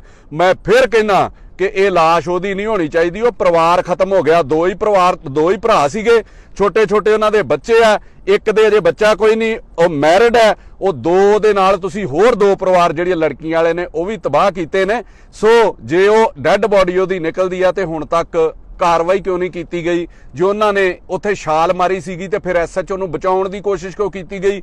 ਮੇਰਾ ਸਰਕਾਰ ਨੂੰ, ਜਲੰਧਰ ਦੇ ਕਮਿਸ਼ਨਰ ਨੂੰ, ਪੰਜਾਬ ਦੇ DGP ਨੂੰ ਇੱਕ ਸਵਾਲ ਜ਼ਰੂਰ ਹੈ ਕਿ ਜੇ ਉਹ ਬੰਦਾ ਐਡਾ ਹੀ ਦਾਗੀ ਸੀਗਾ, 5 ਵਾਰੀ ਉਹ ਅੱਗੇ ਸਸਪੈਂਡ ਹੋਇਆ, ਫਿਰ ਕੀ ਮਜਬੂਰੀ ਬਣਦੀ ਹੈ ਕਿ ਇਹੋ ਜਿਹੇ ਲੋਕਾਂ ਨੂੰ ਥਾਣੇ ਦੇਣ ਦੀ, ਇਹੋ ਜਿਹੇ ਲੋਕਾਂ ਨੂੰ ਲੋਕਾਂ ਦੇ ਉੱਤੇ ਰਾਜ ਕਰਨ ਦੀ, ਇਹੋ ਜਿਹੇ ਲੋਕਾਂ ਦੀ ਤੁਸੀਂ ਡਿਊਟੀ ਲਾ ਦਿੰਦੇ ਹੋ ਲੋਕਾਂ ਨੂੰ ਇਨਸਾਫ ਦੇਣ ਲਈ? ਫਿਰ ਕੀ ਮਜਬੂਰੀ ਹੈ? ਜਾਂ ਤੇ ਉਹ ਪੈਸੇ ਇਕੱਠੇ ਕਰਕੇ ਦਿੰਦੇ ਨੇ, ਜਾਂ ਕਰਪਸ਼ਨ ਤੁਹਾਨੂੰ ਕਰਕੇ ਦਿੰਦੇ ਨੇ ਦਬਕਿਆਂ ਦੇ ਨਾਲ, ਜਿੰਨੇ ਵੱਧ ਦਬਕਾ ਤੇ ਉਹਨੇ ਵੱਧ ਪੈਸੇ। ਫਿਰ ਹੋਰ ਦੂਜਾ ਕਾਰਨ ਦੱਸੋ ਕਿ ਪੰਜਾਬ ਪੁਲਿਸ ਦੇ ਵਿੱਚ ਹੋਰ ਕੋਈ ਅਫਸਰ ਨਹੀਂ ਹੈਗੇ ਜਿਨ੍ਹਾਂ ਨੂੰ SHO ਲਾ ਦਿੱਤਾ ਜਾਵੇ? ਸੋ ਉਹਨਾਂ ਦੀ ਅੱਜ 15-17 ਦਿਨ ਤੋਂ ਰਿਪੋਰਟ ਹੀ ਨਹੀਂ ਲਿਖੀ ਗਈ। ਥਾਣੇ ਦੇ ਵਿੱਚ ਕੈਮਰੇ ਬੰਦ ਕਰ ਦਿੱਤੇ ਗਏ। ਇਹਦੀ ਮੈਂ ਬਕਾਇਦਾ ਇਹ ਕਿਹਾ ਸੀਗਾ ਕਿ ਜੇ ਪੰਜਾਬ ਪੁਲਿਸ ਜਾਂਚ ਨਹੀਂ ਕਰ ਸਕਦੀ ਤੇ ਇਹਦੀ ਜਾਂਚ CBI ਨੂੰ ਦੇਣੀ ਚਾਹੀਦੀ ਹੈ, ਪਰ ਮੈਨੂੰ ਪਤਾ ਲੱਗਾ ਕਿ DIG ਰੂਰਲ ਵਾਲਿਆਂ ਨੂੰ ਇਹਦੀ ਜਾਂਚ ਜਿਹੜੇ ਸਵਪਨ ਸ਼ਰਮਾ ਨੇ ਉਹਨਾਂ ਨੂੰ ਦਿੱਤੀ। ਮੈਂ ਉਹਨਾਂ ਨੂੰ ਵੀ ਬੇਨਤੀ ਕਰਦਾ ਕਿ ਮੈਂ ਕਿਸੇ ਨੂੰ ਨਹੀਂ ਕਹਿੰਦਾ ਕਿ ਆਪਣੇ ਬੱਚਿਆਂ ਦੇ ਉੱਤੇ ਲੈ ਕੇ ਸੋਚੋ ਕਿ ਤੁਹਾਡੇ ਬੱਚਿਆਂ ਨਾਲ ਇਹ ਹਾਲ ਹੋਇਆ ਹੋਊਗਾ। ਮੈਂ ਆਪਣੇ ਬੱਚਿਆਂ ਤੇ ਲੈ ਕੇ ਸੋਚਦਾ ਕਿ ਜੇ ਇਹ ਕਿਸੇ ਦੇ ਨਾਲ ਇਹੋ ਜਿਹਾ ਕੋਈ ਕਾਰਾ ਹੋ ਜਾਂਦਾ ਤੇ ਉਸ ਬੰਦੇ ਤੇ ਕੀ ਬੀਤੂਗੀ, ਮੈਂ ਕੀ ਸੋਚ ਰਿਹਾ ਹੋਊਗਾ। ਮਤਲਬ ਇਹਨਾਂ ਚੀਜ਼ਾਂ ਨੂੰ ਗੌਰ ਫਰਮਾ ਕੇ ਦੀ ਜਾਂਚ ਜਿਹੜੀ ਕੀਤੀ ਜਾਵੇ। ਇਹ ਨਹੀਂ ਹੈਗਾ ਕਿ ਜਿੱਥੇ ਕਿਤੇ ਕੋਈ ਪੁਲਿਸ ਵਾਲਾ ਆ ਗਿਆ ਤੇ ਉਹਨੂੰ ਆਪਾਂ ਬਚਾਉਣ ਲਈ ਸਾਰਾ ਤਾਮਝਾਮ ਹੀ ਲਾ ਦਈਏ, ਸਾਰੀ ਸਰਕਾਰ ਨੂੰ ਗੁੰਮਰਾਹ ਕਰਨਾ ਸ਼ੁਰੂ ਕਰ ਦਈਏ। ਕੱਲਾ ਪਰਿਵਾਰ ਨੂੰ ਗੁੰਮਰਾਹ ਨਹੀਂ ਕੀਤਾ ਗਿਆ, ਜੋ ਮੇਰੇ ਧਿਆਨ ਦੇ ਵਿੱਚ ਆਇਆ DGP ਪੰਜਾਬ ਨੂੰ ਵੀ ਗੁੰਮਰਾਹ ਕੀਤਾ ਗਿਆ, ਜਲੰਧਰ ਪੁਲਿਸ ਵੱਲੋਂ, ਕਮਿਸ਼ਨਰ ਵੱਲੋਂ, CM ਨੂੰ ਵੀ ਮਤਲਬ ਇਹ ਗੁੰਮਰਾਹ ਕੀਤਾ ਗਿਆ ਕਿ ਉਹ ਬੱਚੇ ਜਿਹੜੇ ਉਹ ਜੀਂਦੇ ਹੋਣਗੇ। ਅੱਜ ਤੇ ਜੇ ਉਹਦੀ ਡੈੱਡ ਬੋਡੀ ਮਿਲਦੀ ਆ ਤੇ ਫਿਰ ਕਿਤੇ ਤੇ ਕਾਰਵਾਈ ਹੋਣੀ ਚਾਹੀਦੀ। ਕੀ ਗੱਲ ਕੇਵਲ ਕੱਲੇ SHO ਤੇ ਹੋਣੀ ਚਾਹੀਦੀ ਹੈ? ਸਿਰਫ ਪੁਲਿਸ ਦਾ ਬੰਦਾ ਸੀਗਾ ਔਰ ਸਾਰਾ ਤਾਮਝਾਮ ਲੱਗ ਗਿਆ। ਸਾਰਾ ਜਲੰਧਰ ਇੱਕ ਪਾਸੇ ਹੈ ਔਰ ਪੁਲਿਸ ਇੱਕ ਪਾਸੇ ਹੈ। ਫਿਰ ਮੈਂ ਇਹਦੇ ਲਈ ਤੇ ਇਹੋ ਗੱਲ ਕਹੂੰਗਾ ਕਿ ਹੁਆ अपहरण कानून का पूरी जनता मौन, कोहरा थानेदार है रपट लिखाएगा कौन। ਜਿਹੜਾ ਦੋਸ਼ੀ ਥਾਣੇਦਾਰ ਆ ਫਿਰ ਉਹਦੇ ਖਿਲਾਫ ਕਾਰਵਾਈ ਕਿੰਨੇ ਕਰਨੀ ਹੈ, ਕਿੰਨੇ ਇਹਦੇ ਖਿਲਾਫ ਜਿਹੜੀ ਉਹ ਲੋਕਾਂ ਨੂੰ ਇਨਸਾਫ ਦੇਣਾ ਸੀਗਾ। ਸੋ ਮੇਰੀ ਭਗਵੰਤ ਮਾਨ ਹੋਣਾ ਨੂੰ ਵੀ ਅਪੀਲ ਹੈ ਕਿ ਦੇਖੋ ਜਿੱਥੇ ਕਿਤੇ ਵਿਰੋਧੀ ਮੁੱਦਾ ਚੁੱਕਦੇ ਆ, ਜ਼ਰੂਰੀ ਨਹੀਂ ਕਿ ਉਹਦੇ ਤੋਂ ਆਪਾਂ ਕੰਨ ਹੀ ਪਰੇ ਕਰ ਲਈਏ। ਉਸ ਮੁੱਦੇ ਦਾ ਤੁਸੀਂ ਨਿਚੋੜ ਦੇਖੋ ਕੀ ਆ। ਜੇ ਉਹ ਸਹੀ ਆ ਤੇ ਤੁਹਾਨੂੰ ਕਿਸੇ ਗਾਲਾਂ ਕੱਢਣ ਵਾਲੇ ਨੇ ਵੀ ਮੁੱਦਾ ਚੁੱਕਿਆ ਤੇ ਉਹਦੇ ਉੱਤੇ ਗੌਰ ਜਿਹੜਾ ਜ਼ਰੂਰ ਫਰਮਾਉਣਾ ਚਾਹੀਦਾ। ਇਹਦੇ ਨਾਲ ਲੋਕ ਜੁੜੇ ਆ, ਇਹਦੇ ਨਾਲ ਲੋਕਾਂ ਦਾ ਇਨਸਾਫ ਜੁੜਿਆ, ਇਹਦੇ ਨਾਲ ਲੋਕ ਤੁਹਾਡੇ ਉੱਤੇ ਵਿਸ਼ਵਾਸ ਕਰਨਗੇ। ਨਹੀਂ ਤੇ ਤੁਹਾਡਾ ਵਿਸ਼ਵਾਸ ਮੁੱਦਾ ਤੇ ਹਰ ਪੋਲੀਟੀਸ਼ੀਅਨ ਨੇ ਚੁੱਕਣਾ, ਜਿੱਥੇ ਕਿਤੇ ਵੀ ਹੋਊਗਾ ਤੁਹਾਡੇ ਵਿਰੋਧੀਆਂ ਨੇ ਚੁੱਕਣਾ ਹੀ ਚੁੱਕਣਾ। ਪਰ ਉਹਦਾ ਮਤਲਬ ਇਹ ਨਹੀਂ ਕਿ ਜਿੱਥੇ ਤੁਹਾਡੇ ਵਿਰੋਧੀ ਚੱਲ ਗਏ ਆ ਤੇ ਉੱਥੇ ਗੌਰ ਹੀ ਨਾ ਫਰਮਾਇਆ ਜਾਵੇ, ਉਹਦੇ ਉੱਤੇ ਧਿਆਨ ਹੀ ਨਾ ਦਿੱਤਾ ਜਾਵੇ। ਮੈਂ ਫਿਰ ਕਹਿਣਾ, ਵਿਰੋਧੀ ਦੇ ਕਹਿਣ ਤੇ ਵੀ ਕੰਮ ਕਰੋਗੇ ਤੇ ਲੋਕ ਤੁਹਾਡੀ ਹੋਰ ਵੱਧ ਇੱਜ਼ਤ ਕਰਨਗੇ ਕਿ ਜੇ ਕੋਈ ਉਹਨੂੰ ਗਾਲਾਂ ਕੱਢਣ ਵਾਲਾ ਵੀ ਮੁੱਦਾ ਚੁੱਕਦਾ ਪਰ ਸਰਕਾਰ ਜਿਹੜਾ ਧਿਆਨ ਦਿੰਦੀ ਹੈ, CM ਉਹਦੇ ਉੱਤੇ ਧਿਆਨ ਦਿੰਦਾ। ਔਰ ਮੈਂ ਇਹ ਤੁਹਾਨੂੰ ਫਿਰ ਅਖੀਰ ਚ ਅਪੀਲ ਕਰਦਾ CM ਸਾਹਿਬ ਕਿ ਜ਼ਰੂਰ ਗੌਰ ਫਰਮਾਇਓ। ਕਿਸੇ ਨੇ ਵੀ ਉਹਨਾਂ ਦੀ ਬਾਤ ਨਹੀਂ ਪੁੱਛੀ, ਨਾ ਕੋਈ ਤੁਹਾਡਾ MLA ਗਿਆ, ਨਾ ਕੋਈ ਤੁਹਾਡਾ ਉੱਥੇ ਮੰਤਰੀ ਗਿਆ ਕਿ ਇੱਕ ਪਰਿਵਾਰ ਦੇ 2 ਜੀ ਗਏ ਹੁਣ ਤੇ ਉਹਨਾਂ ਦੀ ਬਾਤ ਹੀ ਨਾ ਪੁੱਛੀ ਜਾਵੇ, ਉਹਨਾਂ ਨੂੰ ਪੁੱਛਿਆ ਹੀ ਨਾ ਜਾਵੇ। ਹਾਂ, ਕਮਿਸ਼ਨਰ ਵੱਲੋਂ DCP ਨੂੰ ਬਾਰ-ਬਾਰ ਉਹਨਾਂ ਨੂੰ ਮਿਲਾਇਆ ਜਾਂਦਾ ਰਿਹਾ ਕਿ ਇਸ ਮੁੱਦੇ ਦੇ ਉੱਤੇ ਬੱਚੇ ਤੁਹਾਡੇ ਜੀਂਦੇ ਨੇ। ਉਹਨਾਂ ਦੇ ਮਨ ਦੇ ਵਿੱਚ, ਬਾਕੀ ਲੋਕਾਂ ਦੇ ਵੀ, ਸਾਡੇ ਲੋਕਾਂ ਦੇ ਮਨ ਦੇ ਵਿੱਚ ਵੀ ਇਹ ਪਾਉਣ ਦੀ ਕੋਸ਼ਿਸ਼ ਕੀਤੀ ਗਈ ਵੀ ਇਹ ਬੱਚੇ ਜੀਂਦੇ ਨੇ, ਇਹਨਾਂ ਦੇ ਉੱਤੇ ਮਤਲਬ ਇਹ ਏਡੀ ਰਾਜਨੀਤੀ ਕਰਨ ਦੀ ਲੋੜ ਨਹੀਂ। ਉਹ DCP ਬਾਰੇ ਜਾਂ ਜਲੰਧਰ ਦੀ ਪੁਲਿਸ ਬਾਰੇ ਮੈਂ 2 ਲੈਣਾ ਜ਼ਰੂਰ ਕਹੂੰਗਾ ਕਿ ਤੁਹਾਡੇ ਹੱਥੋਂ ਹੀ ਜੁਰਮ ਹੋਇਆ ਹੋਵੇ। ਤੁਸੀਂ ਉਹ ਬੱਚੇ ਜਿਹੜੇ ਮਰਨ ਲਈ ਮਜਬੂਰ ਕੀਤੇ ਹੋਣ ਔਰ ਤੁਸੀਂ ਉਹਨਾਂ ਲੋਕਾਂ ਨੂੰ ਦਿਲਾਸੇ ਦੇ ਰਹੇ ਹੋ ਕਿ ਜ਼ਖਮ ਦੇने का अंदाज कुछ ऐसा है, जख्म दे के पूछते हैं हाल कैसा है, किसी एक से गिला क्या करना, सारी दुनिया का मिजाज एक जैसा है। ਅਖੀਰ ਦੇ ਵਿੱਚ ਮੈਂ ਜਲੰਧਰ ਵਾਸੀਆਂ ਨੂੰ ਵੀ ਅਪੀਲ ਕਰਦਾ ਕਿ ਮੁੱਦਾ 4-5 ਦਿਨ ਤੋਂ ਬਹੁਤ ਭਾਗਿਆ। ਮੈਂ ਸਾਰੇ ਪੰਜਾਬ ਦੇ ਲੋਕਾਂ ਨੂੰ ਕਹਿੰਦਾ ਔਰ ਸਾਰੇ ਪੋਲੀਟੀਸ਼ੀਅਨ ਜਿੰਨੀਆਂ ਵੀ ਸਿਆਸੀ ਪਾਰਟੀਆਂ ਨੇ, ਮੈਂ ਸਾਰਿਆਂ ਨੂੰ ਕਹਿੰਦਾ, ਮੈਂ ਤੁਹਾਡੇ ਕੋਲੋਂ ਝੋਲੀ ਅੱਡ ਕੇ ਭੀਖ ਮੰਗਦਾ ਕਿ ਇਹੋ ਜਿਹੇ ਮੁੱਦਿਆਂ ਦੇ ਉੱਤੇ ਗੌਰ ਜ਼ਰੂਰ ਕਰਿਆ ਕਰੋ, ਇਹੋ ਜਿਹੇ ਮੁੱਦਿਆਂ ਦੇ ਉੱਤੇ ਕਾਰਵਾਈ ਜ਼ਰੂਰ ਕਰਿਆ ਕਰੋ। ਮੈਂ ਲੋਕਾਂ ਨੂੰ ਇੱਕ ਅਪੀਲ ਕਰਨੀ ਚਾਹੁੰਦਾ ਕਿ ਅਸਲ ਦੇ ਵਿੱਚ ਪ੍ਰਸ਼ਾਸਨ ਦਾ ਰੁਖ ਹੀ ਹੁੰਦਾ। ਮੇਰੀ ਵੀ 20-25 ਸਾਲ ਇਹ ਸਿਆਸੀ ਜਿਹੜਾ ਮੈਨੂੰ ਇਹਨਾਂ ਲੋਕਾਂ ਦੇ ਵਿੱਚ ਹੋ ਗਏ ਕਿ ਪਹਿਲੇ ਦਿਨ ਉੱਥੇ ਲੋਕ ਇਕੱਠੇ ਹੁੰਦੇ ਨੇ 400-500, ਅਗਲੇ ਦਿਨ ਹੋ ਜਾਂਦੇ 300, ਫਿਰ ਹੌਲੀ ਹੌਲੀ ਹੋ ਜਾਂਦੇ 30। ਇਹੋ ਚੀਜ਼ਾਂ ਹੀ ਪੁਲਿਸ ਡੀਕਦੀ ਹੁੰਦੀ ਆ ਤੇ ਇਹੋ ਚੀਜ਼ਾਂ ਹੀ ਪ੍ਰਸ਼ਾਸਨ ਤੇ ਸਰਕਾਰ ਡੀਕਦੀ ਹੁੰਦੀ ਆ ਕਿ ਲੋਕਾਂ ਦਾ ਪ੍ਰੈਸ਼ਰ ਬਹੁਤ ਹੁੰਦਾ। ਜਦੋਂ ਇਕੱਠ ਘੱਟ ਹੋਣਾ ਸ਼ੁਰੂ ਹੋ ਜੇ ਤੇ ਆਪਣੇ ਆਪ ਹੀ ਲੋਕ ਉਸ ਮੁੱਦੇ ਨੂੰ ਭੁੱਲ ਜਾਂਦੇ ਨੇ। ਸੋ ਮੇਰੀ ਬੇਨਤੀ ਹੈ ਕਿ ਕਿਸੇ ਨੂੰ ਵੀ ਇਸ ਤਰੀਕੇ ਭੁਲਾਇਆ ਨਾ ਜਾਵੇ। ਅੱਜ ਜੋ ਉਸ ਪਰਿਵਾਰ ਨਾਲ ਵਧੀਕੀ ਹੋਈ ਹੈ, ਉਹਨਾਂ ਦੇ 2 ਬੱਚੇ ਗਏ ਨੇ ਤੇ ਕੱਲ ਨੂੰ ਕਿਸੇ ਨਾਲ ਵੀ ਇਹ ਹਾਦਸਾ ਵਾਪਰ ਸਕਦਾ, ਫਿਰ ਤੁਹਾਡੇ ਨਾਲ ਵੀ ਕਿਸੇ ਨੇ ਨਹੀਂ ਖਲੋਣਾ। ਪੁਲਿਸ ਨੇ ਉਹਨਾਂ ਦਾ ਰੱਜ ਕੇ ਮਜ਼ਾਕ ਬਣਾਇਆ। ਇੱਕ ਗੱਲ ਮੈਂ ਹੋਰ ਦੱਸ ਦਿਆਂ, 90-95 ਸਾਲ ਦੇ ਉਹਨਾਂ ਦੇ ਦਾਦਾ ਜੀ ਨੇ, ਉਹਨਾਂ ਨੂੰ ਅਜੇ ਤੱਕ ਦੱਸਿਆ ਹੀ ਨਹੀਂ ਗਿਆ ਕਿ ਤੁਹਾਡੇ 2 ਬੱਚਿਆਂ ਨੇ ਦਰਿਆ 'ਚ ਛਾਲ ਮਾਰੀ ਹੈ। ਉਹ ਅਜੇ ਵੀ ਸੋਚਦੇ ਨੇ ਕਿ ਸਾਡੇ ਘਰ ਆ ਜਿਹੜੇ ਨੇ ਉਹ ਵਾਪਸ ਆ ਜਾਣੇ ਨੇ। ਔਰ ਪੁਲਿਸ ਬਹਾਨੇ ਕੀ ਬਣਾਉਂਦੀ ਆ, ਉਹ ਕਿਸੇ ਨੂੰ ਫੋਨ ਦੇ ਉੱਤੇ ਕਹਿ ਰਹੇ, ਉਹਨਾਂ ਨੂੰ ਕੋਈ ਪੁੱਛ ਰਿਹਾ, ਸ਼ਾਇਦ ਕੋਈ ਪੁਲਿਸ ਦੀ ਸਾਜ਼ਿਸ਼ ਹੋਵੇ ਕਿ ਤੁਹਾਡੇ ਬੱਚੇ ਕਿੱਥੇ ਨੇ, ਤੁਹਾਡੇ ਪੋਤਰੇ ਕਿੱਥੇ ਨੇ, ਤੇ ਉਹ ਅੱਗੋਂ ਕਹਿ ਰਹੇ ਕਿ ਆ ਜਾਣਗੇ ਘਰ ਥੋੜੇ ਦਿਨਾਂ ਦੇ ਵਿੱਚ ਵਾਪਸ। ਔਰ ਉਹਨੂੰ ਹੀ ਪਲੀ ਬਣਾ ਲਿਆ ਕਿ ਯਾਰ ਦਾਦਾ ਉਹਦਾ ਕਹਿ ਰਿਹਾ ਬੱਚੇ ਆਪਣੇ ਆਪ ਹੀ ਕਿਤੇ ਗਾਇਬ ਹੋਏ ਹੋਣਗੇ। ਉਸ ਦਾਦੇ ਨੂੰ ਦੱਸਿਆ ਹੀ ਨਹੀਂ ਗਿਆ। ਤੇ ਜੇ ਤੁਹਾਨੂੰ ਲੱਗਦਾ ਵੀ ਉਹ ਬੱਚੇ ਟਰੇਸ ਹੋ ਸਕਦੇ ਸੀ ਫੋਨ ਤੋਂ, ਤੇ ਫਿਰ ਪੁਲਿਸ ਕੋਲ ਕਾਹਦੀ ਟੈਕਨੋਲੋਜੀ ਹੈ? ਕੱਲ ਨੂੰ ਕੋ ਦਰਿਆ 'ਚੋਂ, ਪਾਕਿਸਤਾਨ ਤੋਂ, ਜਿੱਦਾਂ ਸਮੁੰਦਰ ਦੇ ਵਿੱਚ ਉੱਥੇ ਉਹ ਕਸਾਬ ਹੋਣੀ ਆ ਗਏ ਸੀ, ਫਿਰ ਕੋਈ ਆ ਕੇ ਤੇ ਹਮਲਾ ਕਰ ਦੂਗਾ, ਫਿਰ ਦੇਸ਼ ਦੀ ਸੁਰੱਖਿਆ ਨਾਲ ਖਿਲਵਾੜ ਕਰੂਗਾ, ਤੇ ਉੱਥੇ ਤੁਸੀਂ ਕੀ ਕਰੋਗੇ ਜੇ ਤੁਹਾਡੇ ਕੋਲੋਂ 2 ਬੱਚੇ ਲੱਭੇ ਹੀ ਨਹੀਂ ਜਾ ਰਹੇ, ਜੀਂਦੇ ਜਾਂ ਮੁਰਦਾ? ਸੋ ਲੋਕਾਂ ਦਾ ਮਜ਼ਾਕ ਨਾ ਡਾਇਆ ਕਰੋ। ਲੋਕ ਬੜੇ ਜਾਗਰੂਕ ਨੇ, ਲੋਕਾਂ ਨੂੰ ਸਲਾਹਾਂ ਦੇਣ ਵਾਲੇ ਵੀ ਬੜੇ ਨੇ, ਲੋਕਾਂ ਦੇ ਉੱਤੇ ਮਤਲਬ ਲੋਕਾਂ ਦੇ ਨਾਲ ਖਲੋਣ ਵਾਲੇ ਲੋਕ ਵੀ ਬੜੇ ਨੇ। ਸੋ ਇਸ ਪਰਿਵਾਰ ਨੂੰ ਇਨਸਾਫ ਜਿਹੜਾ ਮਿਲਣਾ ਚਾਹੀਦਾ। ਮੈਂ ਅਖੀਰ ਦੇ ਵਿੱਚ ਮੇਰਾ मेरा को मकसद तुहानू कोसना नहीं सरकार नू, मैं को आपोजिशन का हिस्सा नहीं हैगा। मैं तुहानू भी कहूँगा सीएम साहब भी अपने किसी मंत्री की भी ड्यूटी लाई जाए, इन्हां दे परिवार दे विच हो के जाण और इस परिवार नू इंसाफ दवाया जाए। जे वो SHO माड़ा जां जेड़े जेड़े अफसर ने भी उन्होंने शैल्टर किया, चाहे वो DCP है, चाहे वो DSP है, चाहे वो कमिश्नर है, चाहे वो किसी लैवल का भी है, उन्होंने भी नाल उन्नी सज़ा दी जाए जेड़े 17 दिन तो अज 18 दिन तो खज्जल हो रहे हैं। सो अज जलंधर दे विच बहुत वड्डा जिहड़ा कैंडल मार्च निकलिया। मैं लोकां नूं फिर कहूँगा कि इस मुद्दे नूं इंनी छेती खत्म ना किया जाए जिन्ना चिर इहनूं अंजाम तक ना पहुँचाया जाए। धन्नवाद।